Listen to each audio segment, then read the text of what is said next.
For my gladiators, basically like I have a list of like order of importance of like stuff to work on. So like if I'm not around, you can still work on it. And it's like if you're in a game and you find that you have or that you're running into an issue, you can like do this like checklist of like, okay, is that good? Is that good?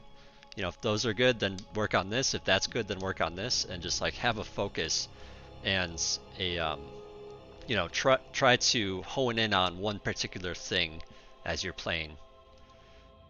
So the first most important thing, balance your economy. Which means making sure that you're grabbing metal quickly, that you're keeping up with energy, so that you don't run too low on energy as you add on more metal. And then lastly, making sure that if you have enough build power, or making sure that you have enough build power to utilize the metal and energy that you have coming in. And that gets kind of tricky because you can't just put down a build order and use it for every single map. You have to like consider like how much metal is there on the map? How much metal can I actually take right now? There's certain maps like CCR where metal's like everywhere and you can potentially get a lot. And then there's other maps where you only, like say like in an 8v8s and you only got like 5 mexes that you can grab. So that all should influence how your opener is and how much energy you get and all that. But yeah, generally speaking, when there's a lot of metal, you can, add on a lot of energy. And as you add on more energy and your metal starts to rise, then you want to add on build power, usually in the form of more assistance, like construction bots or vehicle bots to assist the lab. And once you start getting like a bunch of assistants, then you can consider maybe getting a consort or two, up to 4 per bot lab, or say like up to 6 per vehicle lab. And then once you have that going, then you can consider adding on a second lab and assisting that lab and just having mass amounts of units popping out. And in a way, that's how a lot of 1v1 works with economy. Team game economy we'll get into later down the road. That gets a bit more complex because you can share a lot of resources and you can, in some sense, rely on your allies to overflow a little bit here and there, or coordinate some kooky stuff. But yeah, that's all. Like the most important thing, work on your economy. And if you ever see during your game that that's not in line, then that's the first thing that you should try to fix. Let's see. Second thing,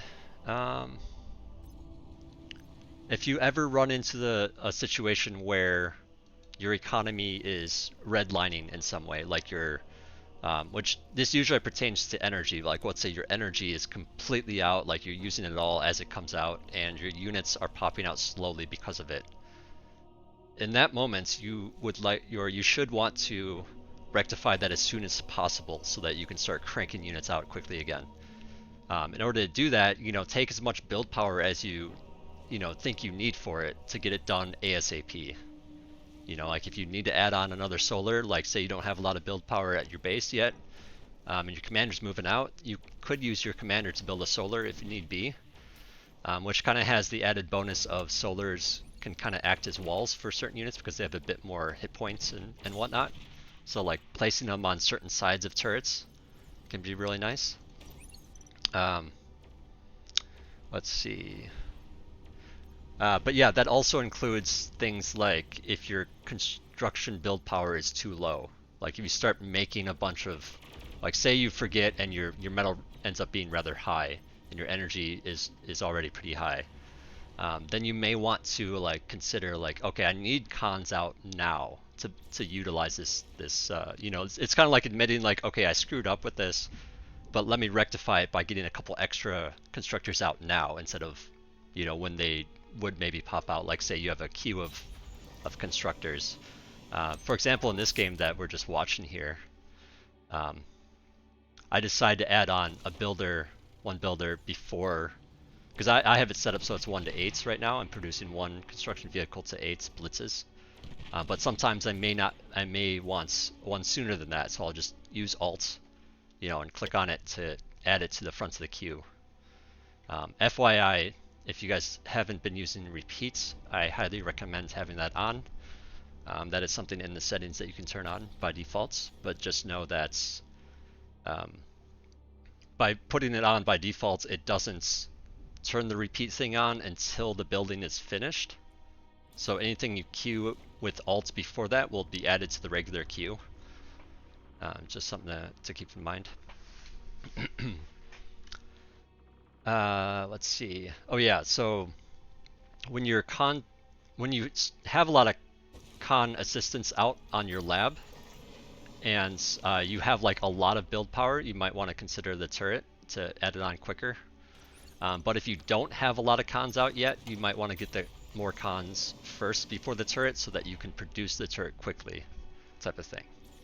But if you guys have any questions on that, I'm willing to answer some.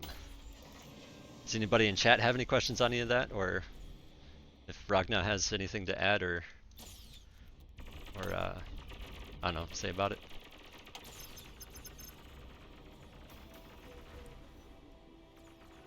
All right, I guess that's a no. No, it's all good. You're doing a really good job. This is really important stuff, and I think you're explaining it well. Like being able to juggle it and going hard one way and then hard another way and back and forth when you need it is important. Yeah. Yeah, right. If you really need it, you want to add it on, a lot at a time. If you don't need it, but you know you're going to need it soon, it's good to like, think about adding it on slower if you need to, just to like slowly build everything up at once type of thing. But yeah, that I think covers the resource parts. And that's like, to me, those two things like are really one thing that is just eco management, and in RTS, like eco management is extremely important. But yeah, we can talk about like unit types and like how to do frontline a little bit too. We went over this earlier with just like the replays with Roven and Ama. But for some of you guys that haven't seen, haven't been able to make some of the practices we've had, I'll just quickly go over it here. But basically, when it comes to, well, I guess I'll go over units first. So with blitzes, basically things that are fast like blitzes, incisors, pawns, grunts, things of that nature, they're really good for setting up and controlling an area. Because they're fast, they can, they can be used to deny the opponents the ability. Like you can, catch raiders, or you can do a raid yourself. You can, pick off slower units that are, trying to hold the line themselves. There's like things like that. Like you can, like they're good for controlling the entirety of a larger space and defending and attacking like that. But once the space is established, then it's a little bit better to go into things like medium tanks, go into Janus, artillery. Well, the artillery is more anti-static, I should say, not necessarily artillery. If it was bots, this would be things like maces or thugs, which are kind of the core backbone units of most armies, but they are very slow, so they do not control space very well.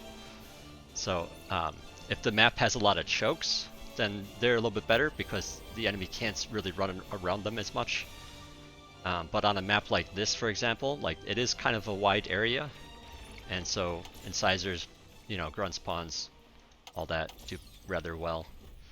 And then let's see, for core bots, yeah, that's just thugs. Core vehicles, I mean, it's kind of the same thing where you get your medium tanks, you have pounders instead of Januses. Pounders specialize a little bit more in anti-bots type stuff.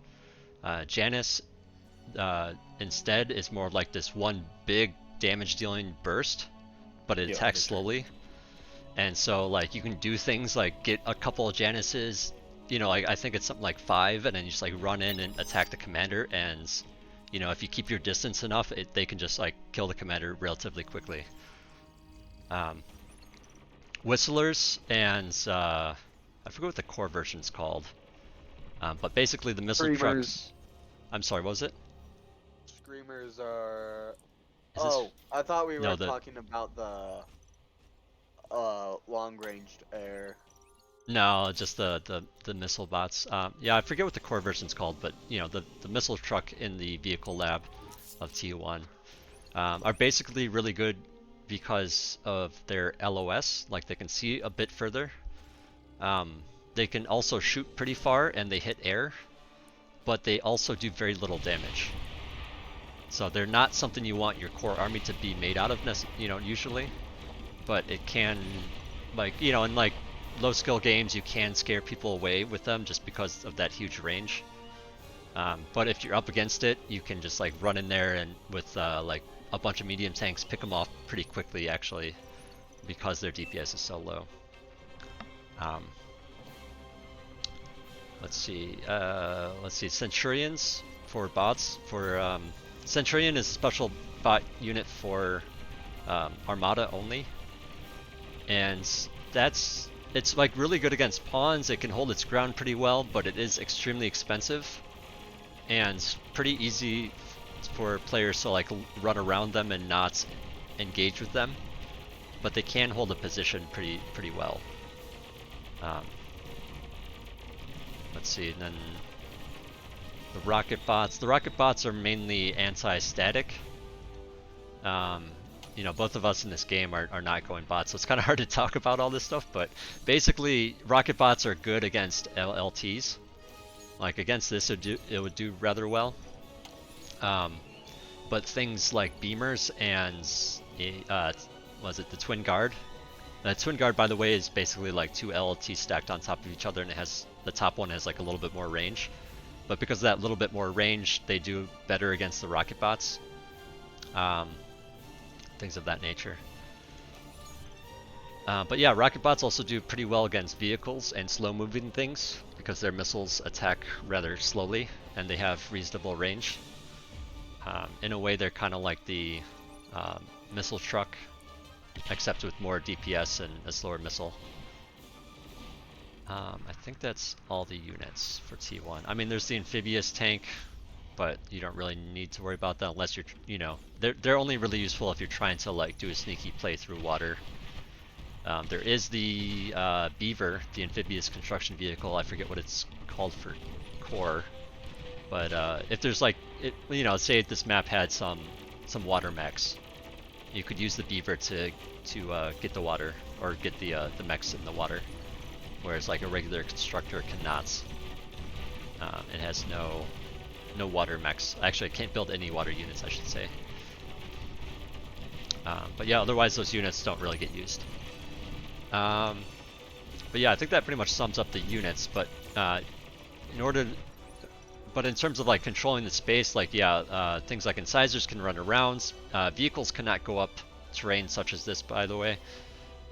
It is just too rigid in a way. And vehicles either slow down trying to go up ramps, or they just can't go up certain ones. So like that's kind of like when to go bots. Or yeah, that's when to go bots and when vehicles are less important. Like vehicles are a little bit better on flatter maps. I mean, vehicles are basically vehicles are like stronger, slightly more expensive versions of bots that have less mobility and need to be microed a little bit differently. When it comes to like vehicle micro, generally you want to keep them moving. You don't want to like tell them to do a 180 because they don't turn very well. So when you're fighting vehicles, let's see if we can see a fight here.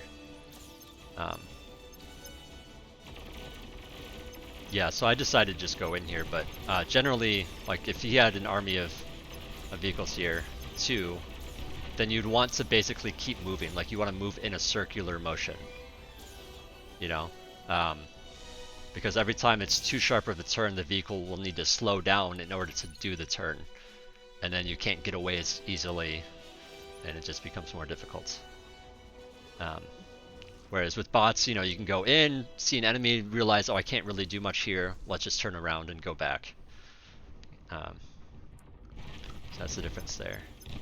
Anybody have any questions on that? like now that nobody's talking, I almost feel like I'm just like rambling a bit. Nah, No- you're fine, no man. We're just questions. listening. Okay. In my case too, I'm just doing work besides, so this is really great. Oh, Turk, what's up, man? I haven't seen you in a while. Hey, yo. Yeah, Uni is really getting in the swing of things, so I've not been able to play much. Ah, I see.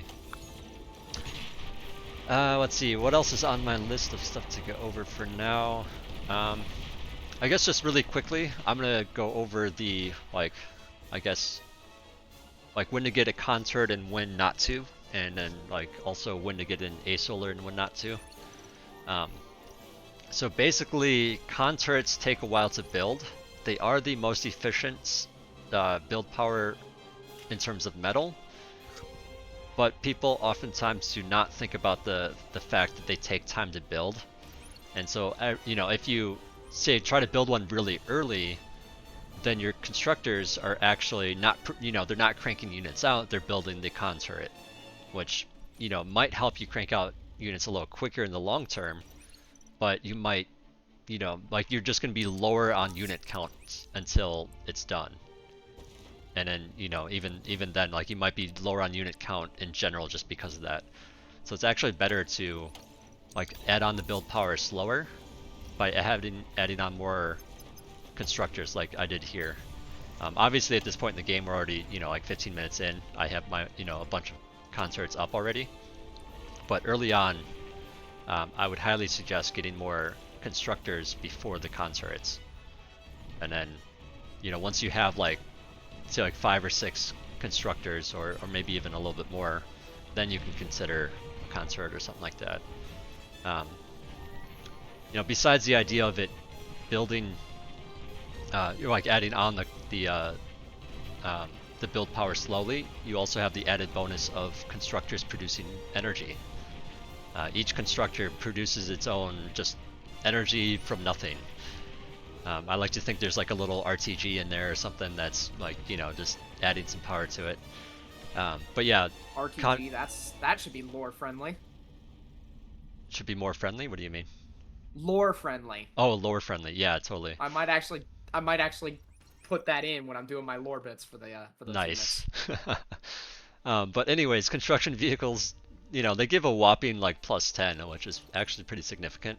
You know, considering a solar does 20, like 10's like no joke. So it's just a nice little bonus. And then also just the idea that, you know, you can use them for other stuff to build stuff.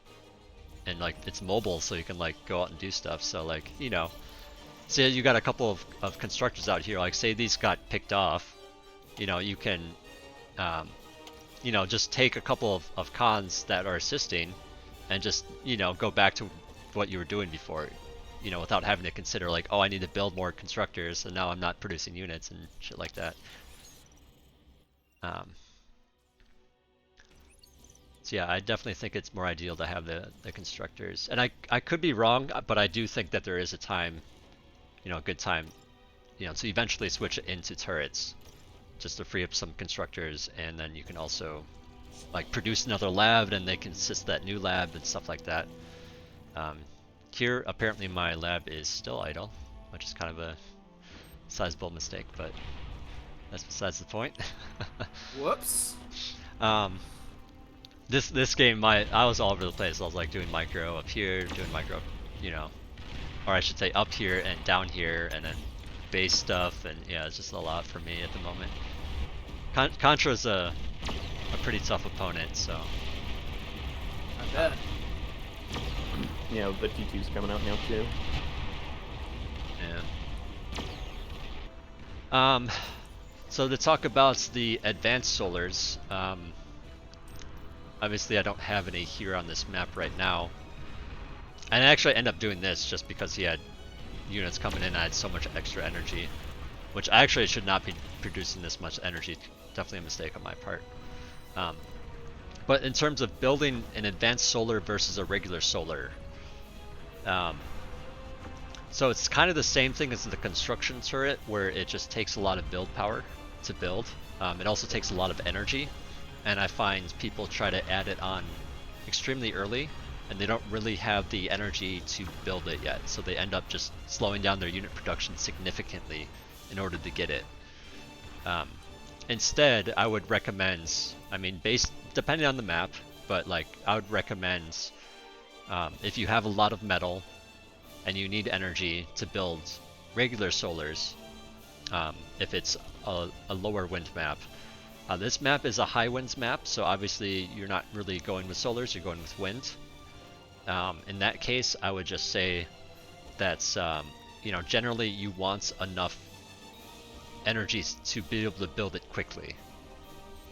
And I mean, when wind is this high, it's sort of like you should just get wind and not worry about the advanced solars. But if it was a bit lower, then you might want to consider it. When it comes to solar maps specifically, generally if you have the metal, you want to just build basic solar because if you, I guess to sum up, it's like if you need metal, or I mean if you need energy, the advanced solar is not going to get you energy because, I mean, it will once it's done, but it'll take so much energy to produce that you're actually not going to get that energy for a while, and it's just going to slow everything down in the meantime. So it's better to instead produce solar while you can afford it with the metal, and then once you can't afford it with the metal, and you have plenty of energy, or I shouldn't say plenty, but once you have much more energy, then you can eat or reclaim the basic solar and build an advanced one using that metal. And that way you're like recycling the metal into a stronger version, and then you also already have the energy to produce it, if that makes sense. Otherwise, if you have enough energy and you also have the metal, it's sort of like, like it should just be regular solars until you run out of metal, basically, because of the cost of it to build in terms of time and build power and stuff. Is that about right, Ragna? I'm curious what you Yeah. I think. mean, there's always in these cases a million. Well, it depends, right? So there's always situations with exceptions and things like that. And I think the beauty of this game is a lot that you can put a lot of yourself into this game. So if you figure something out that works for you and it works, that's good too. But in general, I would say winds on wind maps, especially this map, 10 to 25 wind is insanely high. Mm-hmm. I would say it's so high that the geo doesn't even make sense to make here, simply because it's that high. But regular solars, if you have tons of metal, for example, you play 1-on-1 comet catcher, there's so much metal, you don't even bother with advanced solars until quite late, and you just spam regular solars, because if you play the game as you're used to and you play comet catcher 1-versus-1, you will notice that you will be super high on metal, super low on energy. This is how it usually plays when you play what you're used to on a map like that. So you have to adapt a bit. You have to see what makes sense and think a bit about it. What would make sense in this kind of situation. Yeah, I love that part about Bar too, and I think probably a lot of people do, where it's like you need to adapt to the situation itself, and to me that makes it so much more fun, but also makes it kind of hard to teach, because it's always like, well, it depends, on all these different things, so it's just This challenging. is a game that teaches adaptability through experience. Yeah, that's true, I think. But yeah, Ragnar, you mentioned the Geo. I would put the Geo in the same category as the Advanced Solar, except it's even more expensive. And so yeah, you have to be very purposeful with it, yeah. because exactly like you said, it makes a lot of energy. Nice, it doesn't cost that much metal compared to how much energy it makes, but it costs a lot of energy. So, for example, you have a wind map that's not as high as this one, but still a wind map, and you wanna forethink already. I'm going to make the geo when the wind is high and have some excess wind. But then at the same time, you have to also find a time where you can stop your production of units. You stop your production of units, you spend your build power on the geo, and you have to kind of foresee that a little bit. Like, oh, I'm not going to get attacked right now. I don't need units right now. I can invest in this geo, and then as soon as it's done, resume back unit production. So this you get good at with experience as well, because you know the options. You've done them before. You know how it went before, and then you can apply that Situational to your current awareness. game. Yeah, exactly. Yeah, totally. Yeah, I guess in a way it's sort of like going T2. It's like, yeah, you can go T2, but are you going to be safe on the front line while you're doing all this? Like in a team game. In a 1v1, you're basically like that's too much time and you're just going to die for it. But in a team game, you have allies that you can rely on and stuff. So like the situation is a little bit different, and it's a bit easier to do things like getting an advanced solar or geo or T2. Um, yeah. Also, this big mistake, or I wouldn't say giant mistake, because I have so much extra energy. The mistake is having so much energy, but or I guess also just like losing the metal, so I can't really use the energy. Is I guess more the issue, but Uh, I think it's fine. The winds cost so little to make. Having some extra, it's totally fine. You didn't invest that much in the wind, so if you look at how much it costs you to build that wind, it's not that much. And if the wind would drop a bit lower, then you have some extra. It's fine. okay. Yeah, I would say though that on something like CCR, converters are just straight up not something you want, right?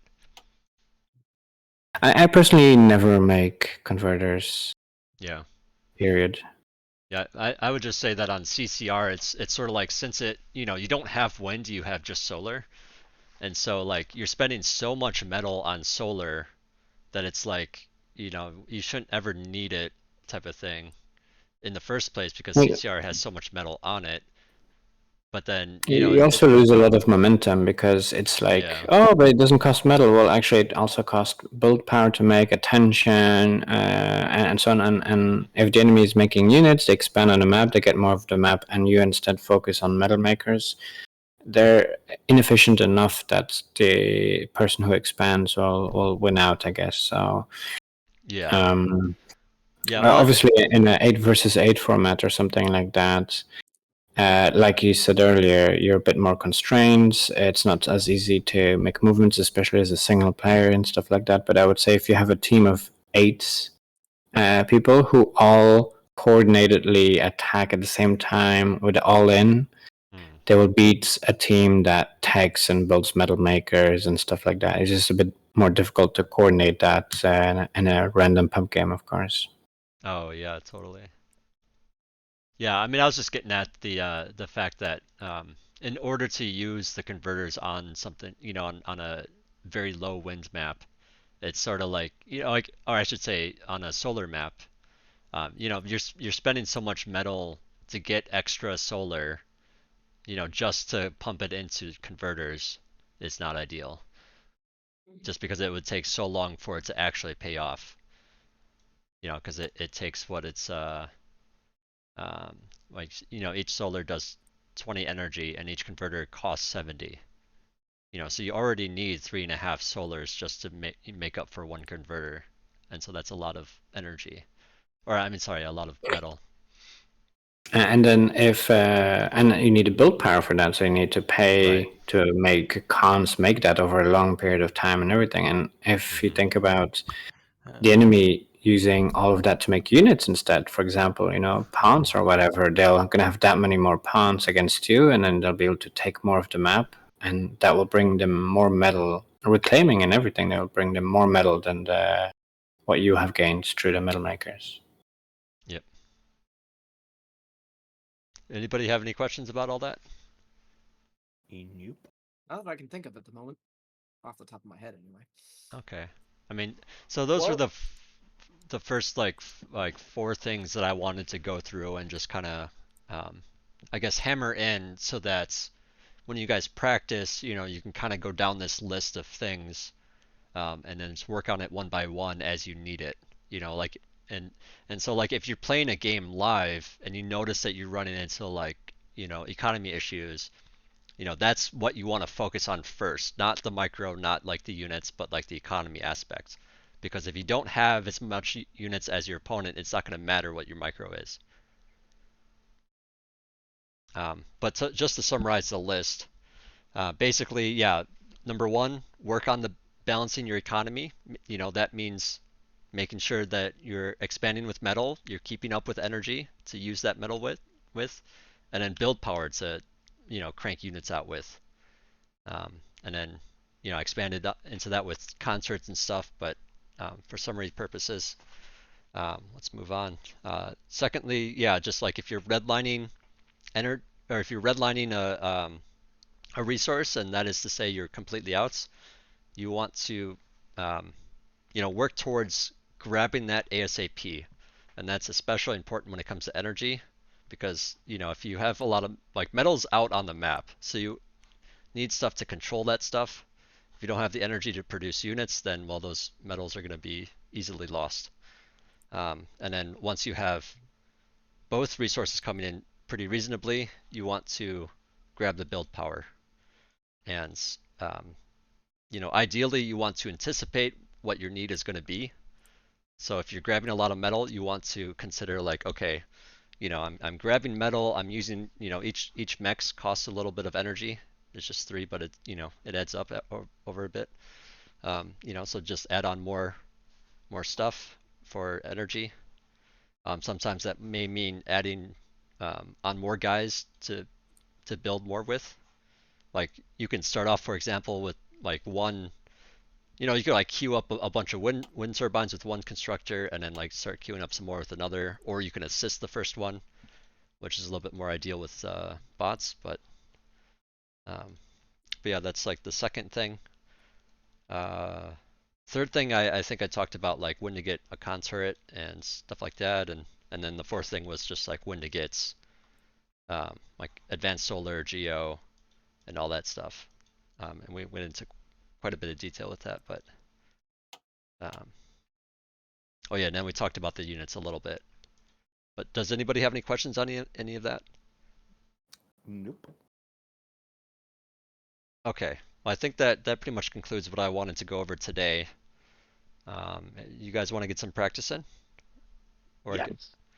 or I should say Rovin specifically, since you're the one here. Sure. Cool. Do you wanna play Ragna? All right. Anybody Give me the else want to focus. play? I need it. No, we can do whatever opponents you want. I'm eager. Well, I beat Zateo pretty easily, so I it might mean, honestly no, it's not be easily. No, I feel my like getting PC's my having a PC freak out. today. No. the. Okay, it's good. My PC's real and macking. Okay.